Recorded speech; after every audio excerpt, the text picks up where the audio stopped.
Hello friends, this is Shilpa. Welcome to my channel home science hub. आज की class में हम फिर से करेंगे होम मैनेजमेंट के क्वेश्चन। ये आपके लिए काफ़ी यूजफुल रहेंगे, इंपॉर्टेंट रहेंगे। होम साइंस के जितने भी एग्जाम्स होते हैं, चाहे वे DSSB हो, BPSC हो, यूपी का TGT PGT हो या किसी और स्टेट का TGT PGT हो, GIC हो, असिस्टेंट प्रोफेसर, UGC नेट, कोई भी एग्जाम हो, उन सभी के लिए यूजफुल रहेंगे, इंपॉर्टेंट रहेंगे। आप ये मत सोचना कि मैंने थंबनेल में DSSB लिखा है, BPSC लिखा है या TGT PGT लिखा है तो उसी एग्जाम के लिए यूजफुल है। आपके होम साइंस के जितने भी एग्जाम होते हैं उन सभी के लिए इंपॉर्टेंट रहेंगे, यूजफुल रहेंगे। तो देख लेते हैं। क्लास स्टार्ट करने से पहले अगर किसी ने मेरा टेलीग्राम चैनल को ज्वाइन नहीं किया है तो आप सर्च कर सकते हैं home science hub by Shilpa Kaushik. आपको मेरा चैनल मिल जाएगा, आप उसको ज्वाइन कर सकते हैं। वहाँ से आपको मेरी क्लास की सारी इंफॉर्मेशन, मेरी क्लास रिलेटेड सारी इंफॉर्मेशन मिलती रहेगी। तो देख लेते हैं। आज का फर्स्ट क्वेश्चन है, a systematic and a well thought out, carefully thought out plan to manage finance is called what. वित्त का प्रबंधन करने के लिए व्यवस्थित और एक अच्छी सावधानी पूर्वक सोची गई योजना को क्या कहा जाता है। फर्स्ट ऑप्शन है एक्सपेंडिचर, सेकंड ऑप्शन है इनकम, थर्ड ऑप्शन है सेविंग्स, फोर्थ ऑप्शन है बजट। हिंदी में देख लेते हैं। पहला ऑप्शन है व्यय, सेकंड ऑप्शन है आय, थर्ड ऑप्शन है बचत, फोर्थ ऑप्शन है बजट। बताइए कौन सा ऑप्शन सही है, विच ऑप्शन इज करेक्ट। एक क्या हुई, वित्त का प्रबंधन करने के लिए व्यवस्थित और एक अच्छी सावधानी पूर्वक सोची गई योजना को क्या कहा जाता है। Which option is correct, expenditure क्या कहा जाता है, व्यय कहा जाता है। First option is right option. Next देख लेते हैं। नेक्स्ट क्वेश्चन है, food for the family comes from which type of needs. परिवार के लिए भोजन किस प्रकार की आवश्यकताओं से आता है। फर्स्ट ऑप्शन है कन्वेनियंस, सेकंड ऑप्शन है नेसेसिटी, थर्ड ऑप्शन है फ्लेक्सिबिलिटी, फोर्थ ऑप्शन है लग्जरी। हिंदी में देख लेते हैं। पहला ऑप्शन है सुविधा, सेकंड ऑप्शन है आवश्यकता, थर्ड ऑप्शन है लचीला, फोर्थ ऑप्शन है विलासिता। बताइए एक फैमिली के लिए फूड, भोजन किस प्रकार की नीड होती है, किस प्रकार की आवश्यकता होती है। आवश्यकता कैसी होती है, नेसेसिटी नीड होती है। Second option is right option. Next देख लेते हैं। नेक्स्ट क्वेश्चन है, immediate satisfaction of need is a characteristics of. आवश्यकता की तुरंत संतुष्टि विशिष्ट लक्षण है। फर्स्ट ऑप्शन है डिजायर, सेकंड ऑप्शन है ईगो, थर्ड ऑप्शन है सुपर ईगो, फोर्थ ऑप्शन है नन ऑफ दीज। हिंदी में देख लेते हैं। पहला ऑप्शन है इदम, इसको आप करेक्ट कर लीजिएगा, इदम। सेकंड ऑप्शन है अहम, थर्ड ऑप्शन है सुपर अहम, फोर्थ ऑप्शन है उपरोक्त में से कोई नहीं। बताइए आवश्यकता की तुरंत संतुष्टि, सेटिस्फैक्शन विशिष्ट लक्षण है, किसका करेक्टरिस्टिक्स होती है। यहाँ आप करेक्ट कर लीजिएगा, यहाँ भी इड आएगा। किसकी करेक्टरिस्टिक्स होती है, इड की। किसकी, इडम की, इदम की। First option is right option. अब देख लेते हैं इड क्या होता है। Id id immediate gratification of need is a characteristics of the id. Id की क्या करेक्टरिस्टिक्स होती है, जो हमारी नीड होती है उसको इमीडिएट उसका ग्रेटिफिकेशन करना इट की करेक्टरिस्टिक्स होती है। अकॉर्डिंग टू सिगमंड फ्रॉइड के अनुसार the id is the part of the subconscious mind. क्या होता है इड, सिगमंड फ्रॉइड के अकॉर्डिंग इड क्या है, हमारे माइंड का सबकॉन्शियस पार्ट है। क्या है, हमारे माइंड का सबकॉन्शियस पार्ट है। That seeks the fulfilment of immediate desire and needs. जो क्या सीख करता है, जो क्या किस चीज़ की पूर्ति करता है, जो हमारी नीड्स होती है, इमीडिएट नीड्स और डिजायर होती हैं, उसको फुलफिलमेंट करने का काम इड का होता है। नेक्स्ट देख लेते हैं इदम, आवश्यकता। यहाँ इड आएगा, हाँ सॉरी,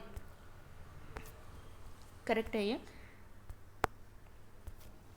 इदम आवश्यकता की तुरंत संतुष्टि, इसको भी करेक्ट कर लीजिएगा आप। इदम इड का विशिष्ट लक्षण है। क्या है इदम का, इड का विशिष्ट लक्षण, करेक्टरिस्टिक्स या विशेषता क्या है, आवश्यकता की तुरंत संतुष्टि करना। सिगमंड फ्रॉइड के अनुसार इडम, इसको भी करेक्ट कर लेना आप।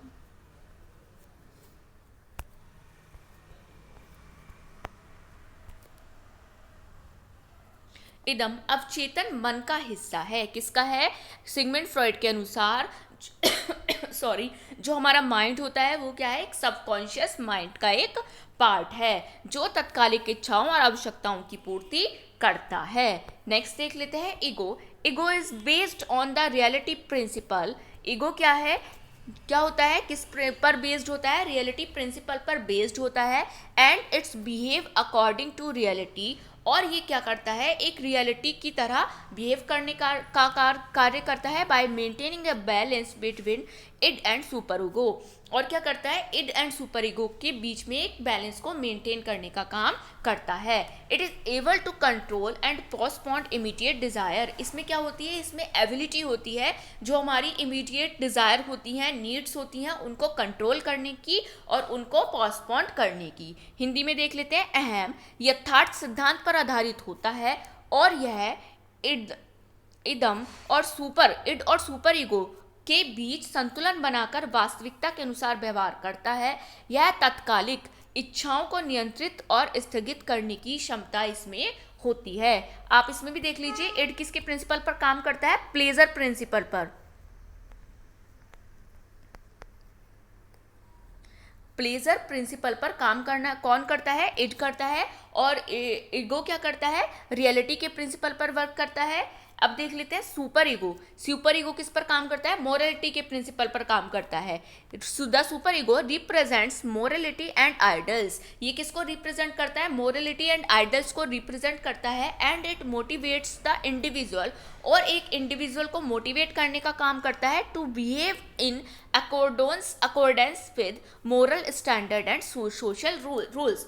और क्या करता है, एक इंडिविजुअल को मोटिवेट करता है, किस लिए मोटिवेट करता है, उनको moral standards and social rules के अकॉर्डिंग बिहेव करने के लिए उनको मोटिवेट करने का काम करता है। कौन, सुपर ईगो।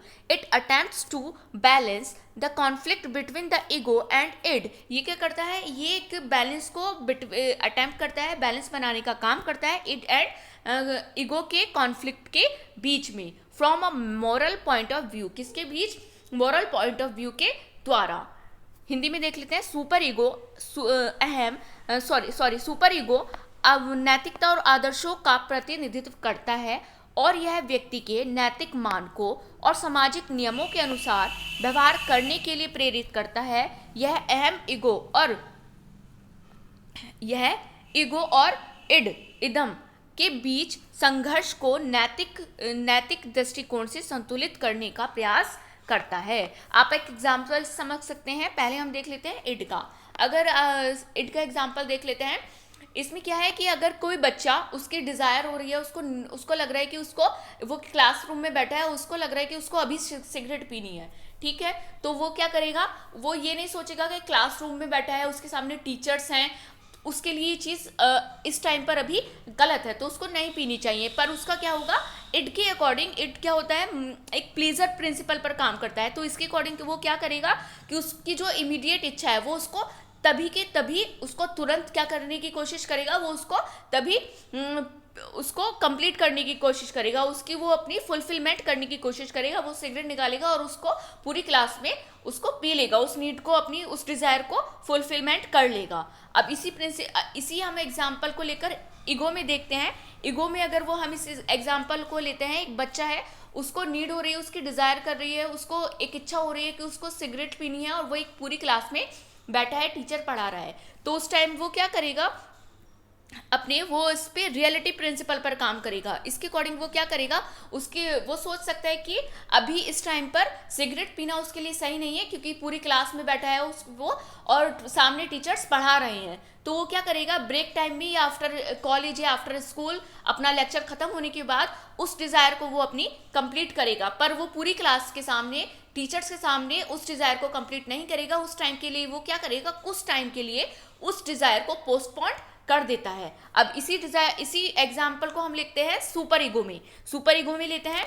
तो किसी बच्चे का मन कर रहा है सिगरेट पीने का और वो पूरी क्लास में बैठा है, टीचर्स पढ़ा रहे हैं, सभी बच्चे उसके आसपास हैं, तो वो क्या सोचेगा, सिगरेट उसके लिए क्या है, हार्मफुल है, उसकी हेल्थ के लिए इंजीरियस है, उसको इससे हानि हो सकती है। तो वो क्या करेगा, अपनी मोरल वैल्यूज उसके सामने आएंगी, वो उस चीज़ को, उस डिज़ायर को अपनी वहीं के वहीं ख़त्म कर देगा और वो सिगरेट को नहीं पिएगा, क्योंकि उसको पता होगा कि सिगरेट पीना उसकी हेल्थ के लिए सही नहीं है, हार्मफुल है, सोशल रूल्स के अकॉर्डिंग सही नहीं है, मोरल स्टैंडर्ड्स के लिए सही नहीं है। अगर उसको कोई पीता देखता है सिगरेट तो उसको लोग गलत कहेंगे कि वो अच्छा इंसान नहीं है, अच्छा बच्चा नहीं है, तो इसलिए वो अपनी उस डिज़ायर को वहीं पर तुरंत ही ख़त्म कर देगा।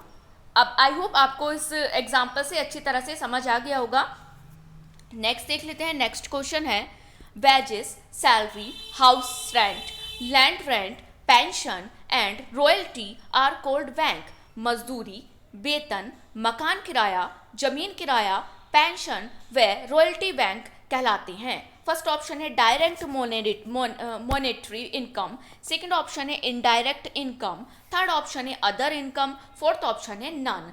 हिंदी में देख लेते हैं। पहला ऑप्शन है प्रत्यक्ष मुद्रा आय, सेकंड ऑप्शन है अप्रत्यक्ष आय, थर्ड ऑप्शन है अन्य आय, फोर्थ ऑप्शन है कोई भी नहीं। बताइए जो एग्जाम्पल्स दिए हुए हैं कौन कौन से, वेजेस के, सैलरी के, हाउस रेंट के, लैंड रेंट के, पेंशन के एंड रॉयल्टी के, ये किस चीज के एग्जाम्पल हैं? विच ऑप्शन इज करेक्ट? यह प्रत्यक्ष मुद्रा आय के एग्जाम्पल्स हैं। किसके? डायरेक्ट मॉनेटरी इनकम के। First option is right option. देख लेते हैं डायरेक्ट इनकम क्या होती है। Direct income is money that, ये क्या है? एक पैसा है, मनी है, that comes from doing work, जो किससे आती है? किसी काम को करने से आती है डायरेक्टली, जो किसी काम को डायरेक्टली करने से आती है। Related to your business to earn money, जिससे अगर आप बिजनेस करते हैं, जॉब करते हैं, तो आपको मंथली क्या आता है? एक वेतन मिलता है, तो उसी को हम डायरेक्ट इनकम कहते हैं। हिंदी में देख लेते हैं। प्रत्यक्ष आय वह धन है, वह मनी है जो पैसा कमाने के लिए आपके व्यवसाय से सीधे संबंधित कार्य करने से प्राप्त होता है। नेक्स्ट देख लेते हैं इनडायरेक्ट इनकम। इनडायरेक्ट इनकम क्या है? Indirect income includes those goods and services, इसमें उन गुड्स और सर्विसेज को इंक्लूड किया जाता है which the family receives in exchange for something और इन एक्सचेंज फॉर मनी, जो उनको किस चीज़ से रिसीव होती है, किस चीज़ से प्राप्त होती है? किसी वस्तु से या किसी मनी के द्वारा एक्सचेंज करने पर उनको प्राप्त होती है। जैसे एग्जाम्पल में, for example vegetables, fruits, future, furniture, equipments, house, ये क्या है? इनडायरेक्ट इनकम के आपके सोर्सेज हैं। आपको आप अगर आपके यहाँ किचन गार्डन है तो आप उसमें वेजिटेबल्स को सोल्ड करके, सेल करके आपको वो मनी प्राप्त हो जाएगी, वो इनडायरेक्ट इनकम में आपकी इंक्लूड होगी। किसी फर्नीचर को आप बेच देते हैं, आपको आपके घर में उसका कोई यूज़ नहीं है, तो आपको जो उससे मनी मिलती है, जो उससे आपको इनकम होती है, वो भी आपकी इनडायरेक्ट इनकम के सोर्स में इंक्लूड हो जाएगी। हिंदी में देख लेते हैं। प्रत्यक्ष आय के अंतर्गत वस्तुएं सेवाएं आती हैं जो कि परिवार को किसी चीज के बदले या मुद्रा के बदले में ही प्राप्त होती है। उदाहरण के लिए सब्जी, फल, फर्नीचर, उपकरण, मकान आदि। नेक्स्ट देख लेते हैं under whose control is the national saving certificates, किसके नियंत्रण में राष्ट्रीय बचत पत्र होता है? फर्स्ट ऑप्शन है एचडीएफसी बैंक, सेकंड ऑप्शन है पोस्ट ऑफिस, थर्ड ऑप्शन है state bank of India, fourth option है कोऑपरेटिव बैंक। हिंदी में देख लेते हैं। पहला ऑप्शन है एचडीएफसी बैंक, सेकंड ऑप्शन है घर खाना, सेकंड ऑप्शन है state bank of India, fourth option है सहकारी बैंक। बताइए कौन सा ऑप्शन सही है? Which option is correct? राष्ट्रीय बचत पत्र, नेशनल सेविंग सर्टिफिकेट किसके अंतर्गत कंट्रोल में होता है? किसके होता है? डाक खाने के, पोस्ट ऑफिस के। Second option is right option. Next देख लेते हैं। नेक्स्ट क्वेश्चन है, देख लेते हैं नेशनल सेविंग सर्टिफिकेट क्या है। National saving certificate is a government backed saving scheme, ये क्या है? गवर्नमेंट सरकार द्वारा एक चलाई गई क्या है? सेविंग स्कीम है। Issued by post office in India, जो पोस्ट ऑफिस में इशूड है। This statement of option offered safe and tax exemption with fixed interest rate. इसमें क्या होता है? इसमें क्या होता है? जब हम इन्वेस्टमेंट करते हैं एक फिक्स्ड, किस पर? फिक्स्ड इंटरेस्ट के साथ, हमें अगर हम किसी चीज़ में इन्वेस्ट करेंगे, निवेश तो हमें निश्चित ब्याज दर के साथ सुरक्षित और सेफ और कर टैक्स फ्री हमें प्राप्त होता है वो चीज़। अगर हम उसको नेशनल सेविंग सर्टिफिकेट में अगर हम कुछ अपना सेविंग करके हम उसमें जमा करते हैं, पोस्ट ऑफिस में, तो हमें फिक्स्ड इंटरेस्ट के साथ और टैक्स फ्री हमको वो एक हमें प्राप्त होता है। Making it popular choice for medium और लॉन्ग टर्म इन्वेस्टमेंट, और ये आपकी चॉइस होती है, तो आप इसमें लॉन्ग टर्म इन्वेस्टमेंट कर रहे हैं या एक मीडियम इन्वेस्टमेंट कर रहे हैं। हिंदी में देख लेते हैं। राष्ट्रीय बचत पत्र नेशनल सेविंग सर्टिफिकेट एक सरकार द्वारा समर्थित बचत योजना है जिसे भारत सरकार, पोस्ट ऑफिस या डाकघर द्वारा जारी किया जाता है। यह निवेश विकल्प निश्चित ब्याज दर के साथ सुरक्षित और कर में छूट प्रदान करता है, जिसके मध्यम और लंबी अवधि के निवेश के लिए यह लोकप्रिय विकल्प है। यह आपकी चॉइस है कि आप लॉन्ग टर्म भी इसमें निवेश कर सकते हैं और मध्यम तौर पर भी आप इसमें निवेश कर सकते हैं। नेक्स्ट देख लेते हैं। The main but last item of the budget का मुख्य परंतु अंतिम मद है। फर्स्ट ऑप्शन है taking a balance and good diet every day. Second option है keeping money for emergency use.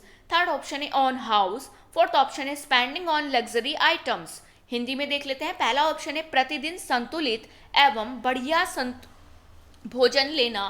Second option है धन को आकस्मिक प्रयोग के लिए रखना। थर्ड ऑप्शन है स्वयं का घर। फोर्थ ऑप्शन है विलासिता वस्तुओं पर व्यय करना। बताइए कौन सा ऑप्शन सही है, which option is correct.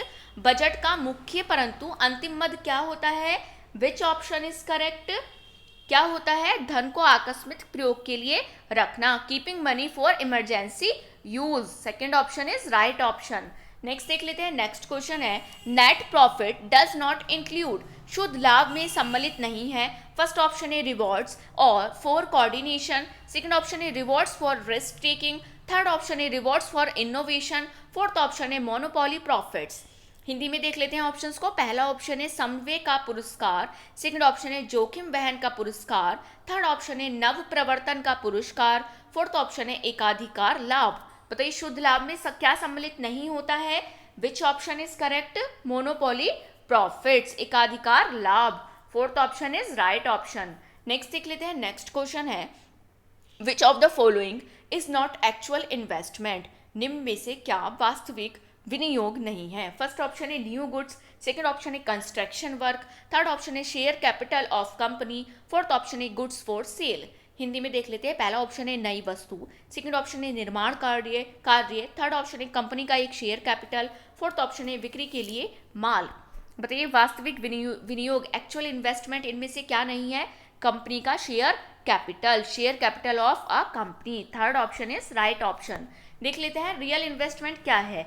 Real investment refers to investment, ये एक रेफर करता है इन्वेस्टमेंट को made in the creation of permanent asset और फिजिकल असेस्ट। ये क्या करता है, एक क्रिएट करता है परमानेंट असेस्ट और physical asset such as new goods, construction work और मशीनरी, जैसे गुड्स, कंस्ट्रक्शन वर्क और machinery. Then this investment increases production capability. ये क्या करता है, प्रोडक्शन कैपेसिटी को क्या करता है, इंक्रीज करता है and provide long term economic benefits, और long term economic benefits provide करता है। हिंदी में देख लेते हैं। वास्तविक विनियोग रियल इन्वेस्टमेंट का मतलब उस निवेश से है जो स्थायी संपत्ति या भौतिक संपत्ति के निर्माण से किया जाता है। जो किसके निर्माण से किया जाता है, फिजिकल असेस्ट और परमानेंट असेस्ट। किसके, भौतिक संपत्ति और स्थायी संपत्ति के निर्माण से, निवेश से, इन्वेस्टमेंट से क्रिएट किया जाता है, उसको रियल इन्वेस्टमेंट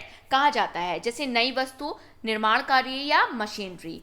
यह निवेश उत्पादन क्षमता को बढ़ाता है। किसको बढ़ाता है, प्रोडक्शन कैपेसिटी को इंक्रीज कर देता है और दीर्घकालीन आर्थिक लाभ प्रदान करता है। और क्या करता है, लॉन्ग टर्म इकोनॉमिक बेनिफिट्स को क्या करता है, प्रोवाइड करता है। नेक्स्ट देख लेते हैं। A good means of domestic saving is. घरेलू बचत का अच्छा उपाय है। फर्स्ट ऑप्शन है पोस्ट ऑफिस। सेकंड ऑप्शन है बैंक। थर्ड ऑप्शन है A and B both. Fourth option है प्राइवेट एजेंसी। हिंदी में देख लेते हैं। पहला ऑप्शन है डाकखाना। सेकंड ऑप्शन है बैंक। थर्ड ऑप्शन है ए तथा बी दोनों। फोर्थ ऑप्शन है महाजन। बताइए घरेलू बचत का अच्छा उपाय क्या होता है, पोस्ट ऑफिस भी एंड बैंक भी, ए एंड बी दोनों। कौन कौन से होते हैं, डाकखाना और bank. Third option is right option. Next देख लेते हैं। नेक्स्ट क्वेश्चन है the most unsecured cheque is. सर्वाधिक असुरक्षित चेक होता है। फर्स्ट ऑप्शन है अकाउंट पेई। सेकंड ऑप्शन है ड्राफ्ट, थर्ड ऑप्शन है बेयरर चेक, फोर्थ ऑप्शन है ओवरसीज चेक। हिंदी में देख लेते हैं। पहला ऑप्शन है अकाउंट पे, सेकंड ऑप्शन है ड्राफ्ट, थर्ड ऑप्शन है बेयरर चेक, फोर्थ ऑप्शन है विदेशी चेक। इसको फॉरेन चेक भी कहा जाता है। बताइए कौन सा ऑप्शन सही है। मोस्ट अनसिक्योर्ड चेक इनमें से कौन सा है? Which option is correct? Bearer cheque, third option is right option. अब देख लेते हैं बेयरर चेक क्या है। The bearer cheque is the one in which the payment is made to a person wearing or carrying to the check। इसमें क्या होता है, पेमेंट उसी को ही मिल जाता है जो उस चेक को कैरी करता है, उस चेक को ही बैंक में लेकर जाता है। These checks are transferable by delivery। यह क्या होते हैं? ट्रांसफरेबल होते हैं डिलीवरी के द्वारा। That is if you are carrying the cheque to the bank, अगर आप चेक को बैंक में लेकर जाते हैं, you can issue the payment, आपको जो होता है वो पेमेंट इशू हो जाएगा। भले ही वो बैंक जहाँ से आपको, जिस बैंक से या जिस अकाउंट से आपको वो पेमेंट निकालना है, भले ही वो आपका हो या ना हो। हिंदी में देख लेते हैं। बेयर चेक वह होता है जिसमें चेक रखने वाले या ले जाने वाले व्यक्ति को भुगतान किया जाता है। ये चेक डिलीवरी अथवा हस्तांतरित होते हैं। मतलब क्या होते हैं? ट्रांसफरेबल होते हैं। इनको डिलीवरी द्वारा भी हम भेज सकते हैं। यानी अगर आप चेक बैंक में ले जा रहे हैं तो आपको भुगतान जारी किया जा सकता है। नेक्स्ट देख लेते हैं। An account payee cheque. Account payee cheque क्या होते हैं? Is a special cheque. ये एक स्पेशल चेक है that provides extra security for both the person issuing the cheque the drawer. ये क्या करते हैं? बोथ पर्सन को, इशू करने वाले को और ड्रॉ करने वाले को क्या होते हैं? सिक्योरिटी, एक्स्ट्रा सिक्योरिटी प्रोवाइड करते हैं। एंड द रिसिपेंट, और रेसिपेंट को, पेई को, किसको? जो आपका इशू करता है चेक और आपका जो क्या करता है, जो पेई होता है, रेसिपेंट जो होता है, पेई जो होता है, उसके लिए दोनों तरफ से सिक्योरिटी को, एक्स्ट्रा सिक्योरिटी प्रोवाइड करते हैं। When you issue an account payee check, जब एक चेक को आप इशू करते हैं, the funds can only B deposit into the bank account of the name पेई ऑफ द चेक। जिस पर उस पर्सन का नाम होता है या जो उस बैंक अकाउंट का जिस पर्सन पर नाम होता है, उसी के अकाउंट पे वो चेक इशू किया जाता है, डिपॉजिट किया जाता है। हिंदी में देख लेते हैं। अकाउंट पे चेक एक विशेष चेक है जो चेक जारी करने वाले व्यक्ति, आहर्ता और प्राप्तकर्ता, भुगतानकर्ता दोनों के लिए अतिरिक्त सुरक्षा प्रदान करता है। जब आप अकाउंट पे चेक जारी करते हैं तो धनराशि केवल चेक पर नामित भुगतानकर्ता के बैंक के खाते में ही जमा की जाती है। इसमें क्या होता है, जिसका वो जिसके लिए डिपॉजिट किया, जिसके लिए इशू किया गया है, जिस बैंक अकाउंट के लिए इशू किया गया है या जिस पर उसका नाम है, उसको ही उस पर ही वो अकाउंट डिपॉजिट किया जाता है। नेक्स्ट देख लेते हैं। बैंक ड्राफ्ट क्या होता है, या ड्राफ्ट चेक भी इसको कहा जाता है। The term bank draft also called banker's draft, bank cheque और teller's cheque is a paper document. ये क्या है? ट्रेडिशनल चेक की तरह होता है। पेपर डॉक्यूमेंट्स होते हैं that resemble a traditional paper cheque, जो क्या करते हैं? ट्रेडिशनल चेक की तरह ही होते हैं, कागज के वाले। But unlike personal cheques, but उसकी किसकी तरह होते हैं? पर्सनल चेक की तरह नहीं होते हैं। A draft is guaranteed by the issued bank. जो ड्राफ्ट होता है वो किसके द्वारा? बैंक द्वारा ही इशू किया जाता है। But no chance that the cheque could bounce, पर उसमें चेक के बाउंस होने की कोई चांस नहीं होती है। हिंदी में देख लेते हैं। बैंक ड्राफ्ट, जिसे बैंकर ड्राफ्ट, बैंक चेक या टेलर चेक भी कहते हैं, यह कागजी दस्तावेज है जो पारंपरिक कागजी चेक जैसा दिखता है। सॉरी, मैंने बोला था नहीं दिखता है, ये दिखता है किसकी तरह? ट्रेडिशनल कागजी चेक जैसा ही ये होता है, लेकिन वास्तविक चेक के विपरीत ड्राफ्ट को जारीकर्ता बैंक द्वारा गारंटी दी जाती है। पर क्या होता है? उसको गारंटी दी जाती है किसकी? पर्सनल चेक के विपरीत ड्राफ्ट को जारीकर्ता बैंक द्वारा एक गारंटी दी जाती है, जिसमें चेक बाउंस होने की कोई संभावना नहीं होती है। इसमें क्या होता है? चेक को की बाउंस होने की कोई संभावना नहीं होती है, इस चीज़ की उसको गारंटी दी जाती है, और ये एक ट्रेडिशनल चेक जैसा ही होता है। नेक्स्ट देख लेते हैं। फॉरेन करेंसी चेक, या इसको ओवरसीज चेक भी कहा जाता है। Allow you to receive money in an overseas currency in India. ये क्या होती है? एक विदेशी, एक ओवरसीज करेंसी के रूप में क्या करती है, मनी को रिसीव करती है। If you are an NRI travelling to India, अगर आप एनआरआई ट्रैवलिंग है इंडिया के लिए, तो you can carry a foreign currency, आप फॉरेन करेंसी को क्या कर सकते हैं, कैरी कर सकते हैं, फॉरेन करेंसी चेक को कैरी कर सकते हैं, and convert into rupees of an Indian bank, और इंडियन बैंक के द्वारा आप इसको कन्वर्ट कर सकते हैं रुपीज़ में।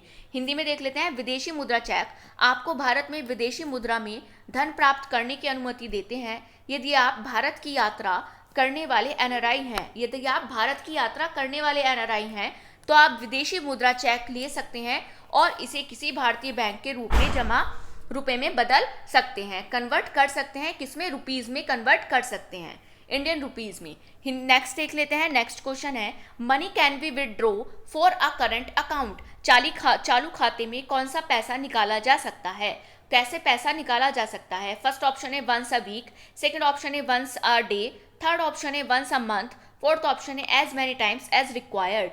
हिंदी में देख लेते हैं, पहला ऑप्शन है दिन में एक बार, सेकंड ऑप्शन है सप्ताह में एक बार, थर्ड ऑप्शन है महीने में एक बार, फोर्थ ऑप्शन है आवश्यकता अनुसार कई बार। बताइए करंट अकाउंट में पैसे कितनी बार निकाले जा सकते हैं, as many times as required, आवश्यकता अनुसार कई बार। Fourth option is right option. Next देख लेते हैं, नेक्स्ट क्वेश्चन है, when a world consumer right day celebrated, विश्व उपभोक्ता अधिकार दिवस कब मनाया जाता है।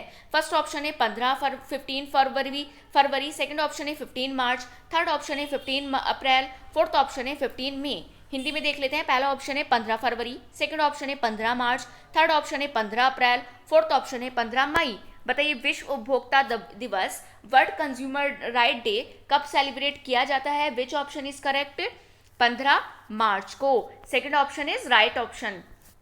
नेक्स्ट देख लेते हैं, वर्ल्ड कंज्यूमर राइट डे क्या है। World consumer right day is celebrated every year on March 15, कब मनाया जाता है, कब सेलिब्रेट किया जाता है, मार्च में, 15 मार्च को सेलिब्रेट किया जाता है। Its purpose is to raise awareness of consumers right and ensure the protection of consumers. इसका क्या पर्पस होता है, ये क्या करता है, अवेयरनेस को रेज करता है, किसके लिए, कंज्यूमर राइट्स को रेज करता है, उनकी अवेयरनेस के लिए, और इंश्योर करता है उसके कस्टमर की प्रोटेक्शन को। हिंदी में देख लेते हैं, विश्व उपभोक्ता दिवस हर साल 15 मार्च को मनाया जाता है। इसका उद्देश्य उपभोक्ता अधिकार के प्रति जागरूकता बढ़ाना, अवेयरनेस को बढ़ाना, उपभोक्ताओं की सुरक्षा सुनिश्चित करना होता है। नेक्स्ट देख लेते हैं, what is the right to be safe from all kind of goods and service called, सभी प्रकार की वस्तुओं और सेवाओं को से सुरक्षित होने का अधिकार क्या कहलाता है। फर्स्ट ऑप्शन है right to safety, second option है right to transfer, third option है right to choose, fourth option है right to be heard. Hindi में देख लेते हैं, पहला ऑप्शन है सुरक्षा का अधिकार, सेकंड ऑप्शन है स्थानांतरण का अधिकार, थर्ड ऑप्शन है चुनने का अधिकार, फोर्थ ऑप्शन है सुनने का अधिकार। बताइए कौन सा ऑप्शन सही है, विच ऑप्शन इज करेक्ट, सभी प्रकार की वस्तुओं और सेवाओं से सुरक्षित होने का अधिकार क्या कहलाता है, which option is correct, right to safety, सुरक्षा का अधिकार, first option is right option. Next देख लेते हैं, नेक्स्ट क्वेश्चन है, in which year was the consumer protection act implemented, उपभोक्ता संरक्षण अधिनियम को किस वर्ष में लागू किया गया था। फर्स्ट ऑप्शन है 1966, सेकंड ऑप्शन है 1976, थर्ड ऑप्शन है 1986, फोर्थ ऑप्शन है 1996। बताइए कब किया था, उपभोक्ता संरक्षण अधिनियम को किस वर्ष में लागू किया गया था, विच ऑप्शन इज करेक्ट, 1986 में, third option is right option. Next देख लेते हैं, नेक्स्ट क्वेश्चन है, द कंज्यूमर प्रोटेक्शन एक्ट क्या है। The consumer protection act was enacted इन 1986, इसको कब इनेक्ट किया गया था, 1986 में इसको इनेक्ट किया था। Its purpose is to protect the rights of consumer, इसका पर्पस क्या था, कंज्यूमर के राइट्स को प्रोटेक्ट करना, and protect them from various types of exploitative activities, और उनको बहुत सारी शोषणकारी एक्टिविटीज़, एक्सप्लॉयटेटिव एक्टिविटीज़ के लिए उनको प्रोटेक्ट करना। This act provides for quick and effective justice to consumers, ये क्या करता है, यह एक्ट कंज्यूमर्स को क्विक एंड इफेक्टिव जस्टिस को प्रोवाइड करता है। हिंदी में देख लेते हैं, उपभोक्ता संरक्षण अधिनियम 1986 में लागू किया गया था। इसका उद्देश्य उपभोक्ताओं के अधिकारों की सुरक्षा करना, और उन्हें विभिन्न प्रकार की शोषणकारी गतिविधियों से बचाना। यह अधिनियम उपभोक्ता को त्वरित मतलब जल्दी ही, क्विक ही और प्रभावी न्याय दिलाने का प्रावधान करता है। नेक्स्ट देख लेते हैं। नेक्स्ट क्वेश्चन है, on what is the eco mark symbol applied. Eco mark चिन्ह किस पर लगाया जाता है? फर्स्ट ऑप्शन है वूल, सेकंड ऑप्शन है पेपर बैग्स, थर्ड ऑप्शन है जूस, फोर्थ ऑप्शन है पल्सेस। हिंदी में देख लेते हैं। पहला ऑप्शन है ऊन, सेकंड ऑप्शन है पेपर बैग, थर्ड ऑप्शन है जूस, फोर्थ ऑप्शन है दाल। बताइए कौन सा ऑप्शन सही है? Which option is correct? Eco mark किस पर लगाया जाता है? कौन सा ऑप्शन सही है? Which option is correct? Paper bags पर और जूस पर। इसके दो ऑप्शन सही हैं। कौन कौन सा? सेकंड और थर्ड। कौन कौन से ऑप्शन सही है? Second and third option is are right option. इसकी मैंने शॉर्ट वीडियो इस पर बनाई है। मैं डिस्क्रिप्शन बॉक्स में भी इसका लिंक आपको प्रोवाइड करा दूंगी, आप वहाँ से जाके देख सकते हैं। वहाँ से आपको और क्लियर हो जाएगा इको मार्क क्या होता है। नेक्स्ट देख लेते हैं। Where is the national consumer disputes redressal commission located. राष्ट्रीय उपभोक्ता शिकायत निवारण आयोग कहाँ स्थित है? फर्स्ट ऑप्शन है मुंबई, सेकंड ऑप्शन है चेन्नई, थर्ड ऑप्शन है बैंगलोर, फोर्थ ऑप्शन है नई दिल्ली। बताइए कहाँ पर स्थित है? राष्ट्रीय उपभोक्ता सॉरी शिकायत निवारण आयोग कहाँ स्थित है? Which option is correct? New Delhi में, न्यू दिल्ली में। Fourth option is right option. Next देख लेते हैं। नेक्स्ट क्वेश्चन है, which of the following does not have FPO mark on it. इनमें से किस पर एफपीओ का चिन्ह नहीं लगता है? फर्स्ट ऑप्शन है घी, सेकंड ऑप्शन है टमाटो केचप, थर्ड ऑप्शन है शरबत, फोर्थ ऑप्शन है फ्रूट जूस। हिंदी में देख लेते हैं। पहला ऑप्शन है घी, सेकंड ऑप्शन है टमाटर केचप, थर्ड ऑप्शन है शरबत, फोर्थ ऑप्शन है फ्रूट जूस। बताइए इनमें से किस पर एफपीओ का मार्क नहीं लगता है? Which option is correct? शरबत पर। किस पर नहीं लगता है? शरबत पर नहीं लगता है। Third option is right option.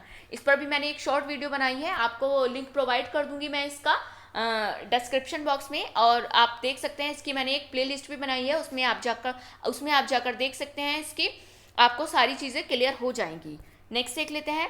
Which agency provides ISI mark. कौन सी एजेंसी आईएसआई मार्क प्रदान करती है, चिन्ह प्रदान करती है? फर्स्ट ऑप्शन है Indian standards institute, second option है international standards institute, third option है bureau of Indian standard, fourth option है ब्यूरो ऑफ इंटरनेशनल स्टैंडर्ड्स। बताइए कौन सा ऑप्शन सही है? कौन सी एजेंसी आईएसआई चिन्ह मार्क प्रदान करती है? Which option is correct? कौन सी करती है? Indian standard institute. First option is right option. इस पर भी मैंने एक शॉर्ट वीडियो बनाई है, आप उसको जाकर देख सकते हैं। लिंक मैं आपको प्रोवाइड कर दूंगी डिस्क्रिप्शन बॉक्स में, आपको क्लियर हो जाएगा आईएसआई मार्क क्या होता है। नेक्स्ट देख लेते हैं। How pure is hallmark gold. Hallmark सोना कितनी मात्रा में शुद्ध होता है? फर्स्ट ऑप्शन है 100%, सेकंड ऑप्शन है 99.8%, थर्ड ऑप्शन है 95.26%, फोर्थ ऑप्शन है 91.6%। हिंदी में देख लेते हैं। पहला ऑप्शन है 100%, सेकंड ऑप्शन है 99.8%, थर्ड ऑप्शन है 95.26%, फोर्थ ऑप्शन है 91.6%। बताइए कितना शुद्ध होता है, कितनी मात्रा में शुद्ध होता है hallmark gold? Which option is correct? कितना होता है? 91.6%। Fourth option is right option.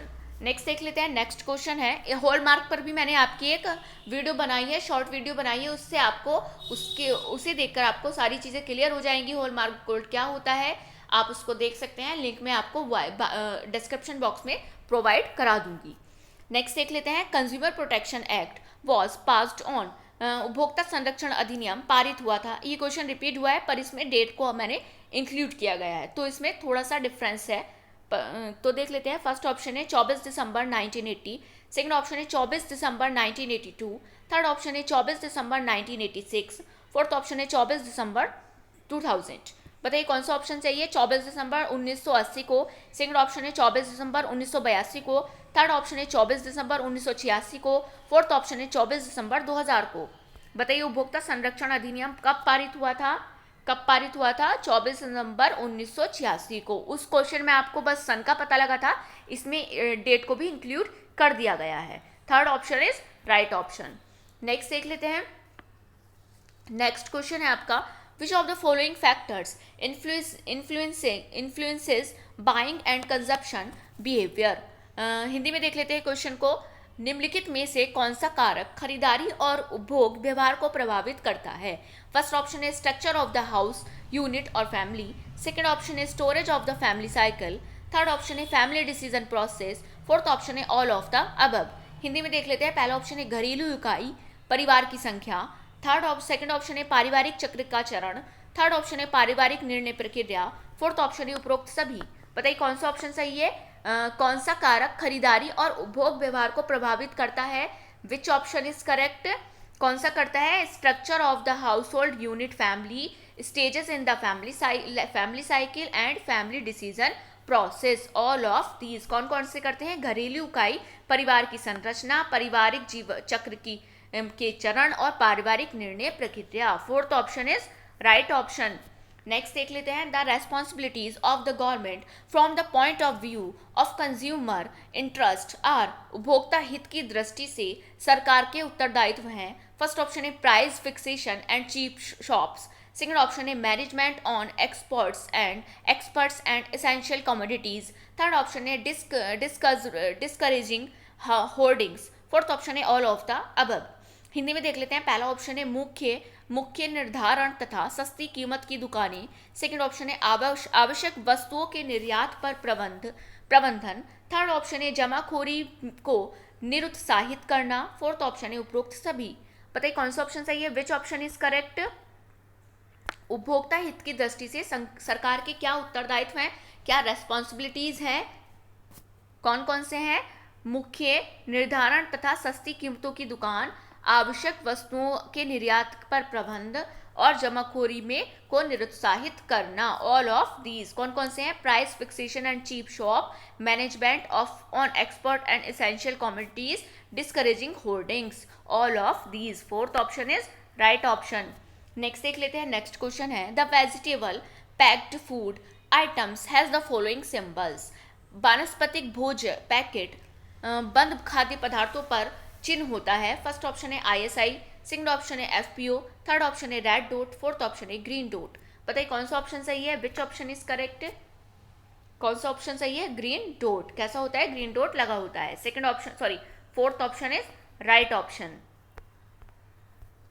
Next देख लेते हैं। नेक्स्ट क्वेश्चन है the consumer protection act 1986 was introduced and extended. उपभोक्ता संरक्षण अधिनियम 1986 का प्रारंभ और विस्तार हुआ। इसका प्रारंभ तो 1986 में हुआ था और इसका विस्तार कब हुआ? कहाँ पर हुआ? फर्स्ट ऑप्शन है the rule extends to some districts of UP and MP। Second option है all the state of India. Third option है it extends to the whole of India accepts the state of Jammu and Kashmir. Fourth option है the rule of extends to the whole of India. Hindi में देख लेते हैं। नियम का विस्तार UP एवं MP के कुछ जिलों में। सेकंड ऑप्शन है भारतवर्ष के सभी राज्यों में। थर्ड ऑप्शन है इसका विस्तार जम्मू और कश्मीर राज्य के अतिरिक्त संपूर्ण भारत में हुआ। फोर्थ ऑप्शन है नियम एवं विस्तार संपूर्ण भारत में। बताइए कौन सा ऑप्शन सही है? उपभोक्ता संरक्षण अधिनियम का विस्तार कहाँ पर हुआ था? इसका विस्तार जम्मू और कश्मीर राज्य के अतिरिक्त संपूर्ण भारत में हुआ था। It extends the whole of the family accepts the state of Jammu and Kashmir. Third option is right option. Next देख लेते हैं। नेक्स्ट क्वेश्चन है to be an aware consumers a person should. जागरूक उपभोक्ता को बनाने के लिए व्यक्ति को। फर्स्ट ऑप्शन है it is not necessary to take a will. Second option है be influenced by advertisement. Third option है be aware to consumer rights. Fourth option है not all the of the above. Hindi में देख लेते हैं। पहला option है बिल लेना आवश्यक नहीं है। सेकंड ऑप्शन है विज्ञापनों के से प्रभावित होना चाहिए। थर्ड ऑप्शन है उपभोक्ता अधिकारों के प्रति जागरूक होना चाहिए। फोर्थ ऑप्शन है उपरोक्त में से कोई नहीं। बताइए कौन सा ऑप्शन सही है? जागरूक उपभोक्ता को बनने के लिए व्यक्ति को क्या करना चाहिए? उपभोक्ता अधिकारों के प्रति जागरूक होना चाहिए। Be aware of consumer rights. Third option is right option. ये आपका लास्ट क्वेश्चन था। आई होप आपको आज का सेशन अच्छा लगा होगा। तो ऐसे ही मेरी क्लास में बने रहिए। अगर आपको मेरी वीडियोस अच्छी लगती हैं, आपको लगता है मेरी वीडियोस आपके लिए यूजफुल एंड इन्फॉर्मेटिव है, तो प्लीज़ वीडियो को लाइक एंड शेयर कीजिए एंड कमेंट सेक्शन में अपनी रिव्यूज़ जरूर दीजिए आपको क्लास कैसी लगी। एंड डिस्क्रिप्शन बॉक्स में मैंने अपने टेलीग्राम चैनल का लिंक दिया हुआ है, आप उसको भी ज्वाइन कर सकते हैं। वहाँ से आपको मेरी क्लास रिलेटेड सारी इन्फॉर्मेशन मिलती रहेगी। And don't forget to subscribe my channel. मेरे चैनल को सब्सक्राइब करना ना भूलें एंड बेल आइकन को जरूर प्रेस कीजिए जिससे आपको मेरी वीडियोज़ की नोटिफिकेशन मिल सके। Thank you, thanks for watching.